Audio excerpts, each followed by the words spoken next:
they set up what they called the Council on Foreign Relations, commonly referred to as the CFR. And this CFR is actually the Illuminati in the United States. And its hierarchy, the masterminds in control of the CFR, to a very great extent, are the descendants of the original Illuminati conspirators. But to conceal that fact, most of them changed their original family names to American-sounding names. For example, the true name of the Dillons, Clarence and Douglas Dillon, once Secretary of the U.S. Treasury Department, is Lepowski. There is a similar establishment of the Illuminati in England, operating under the name of the British Institute of International Affairs. There are similar secret Illuminati organizations in France, Germany, and other nations, operating under different names. But at all times, the operations of these organizations were and are masterminded and controlled by the internationalist bankers, who in turn were and are controlled by the Rothschilds. Now, just why did the conspirators choose the word Illuminati for their satanic organization? Weishaupt himself said that the word is derived from Lucifer and means holders of the light, using the lie that his objective was to bring about a one-world government to enable those with mental ability to govern the world and prevent all wars in the future. In short, using the word peace on earth as his bait. Perhaps the most vital directive in Weishaupt's plan was to obtain absolute control of the press, so that all news and information could be slanted, so that the masses could be convinced that a one-world government is the only solution to our many and varied problems. Now do you know who owns and controls our mass communications media? I'll tell you, practically all the movie lots in Hollywood is owned by the Lehmans, Kuhn Loeb and Company, Goldman Sachs, and other internationalist bankers. All the national radio and TV channels in the nation are owned and controlled by those same internationalist bankers.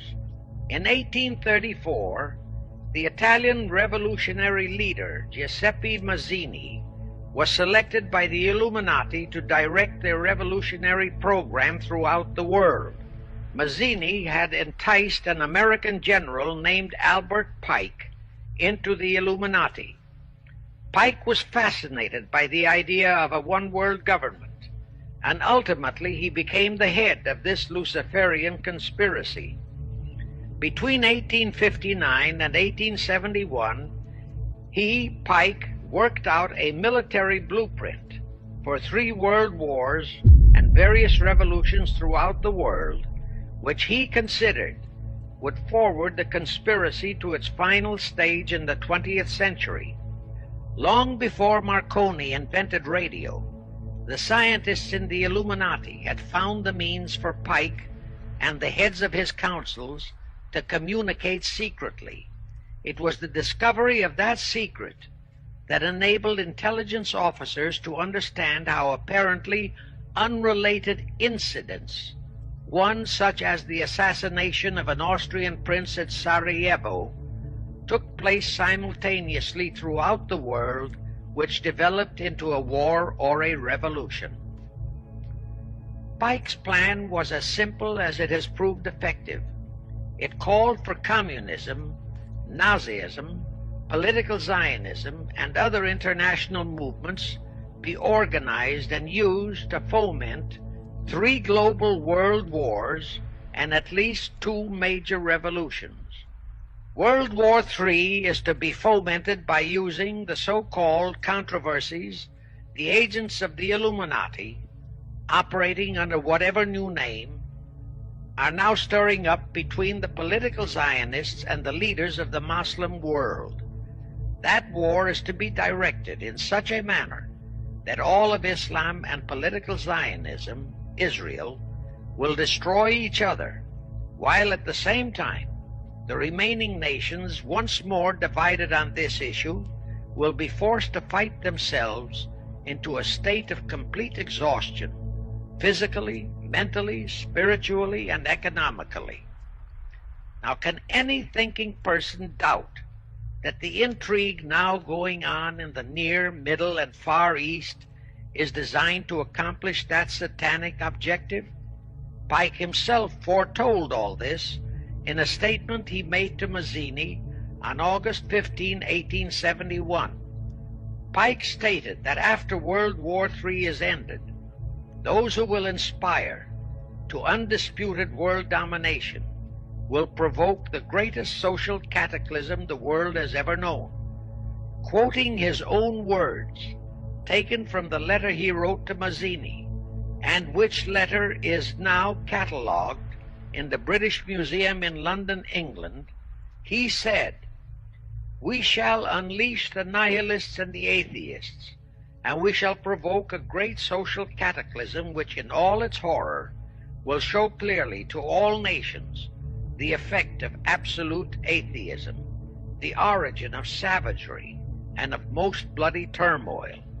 Then everywhere the people forced to defend themselves against the world minority of revolutionaries will exterminate those destroyers of civilization, and the multitudes disillusioned with Christianity, whose deistic spirits will be from that moment on without direction and leadership, and anxious for an ideal but without knowledge where to send its adoration, will receive the true light through the universal manifestation of the pure doctrine of Lucifer, brought finally out into public view, a manifestation which will result from a general reactionary movement which will follow the destruction of Christianity and atheism, both conquered and exterminated at the same time. Anyway, the ending of the Civil War destroyed, temporarily, all chances of the House of Rothschild to get a clutch on our money system, such as they had acquired in Britain and other nations in Europe. I say temporarily because the Rothschilds and the masterminds of the conspiracy never quit. So they had to start from scratch, but they lost no time in getting started. Shortly after the Civil War, a young immigrant who called himself Jacob H. Schiff arrived in New York. Jacob was a young man with a mission for the House of Rothschild. Jacob was the son of a rabbi, born in one of Rothschild's houses in Frankfurt, Germany.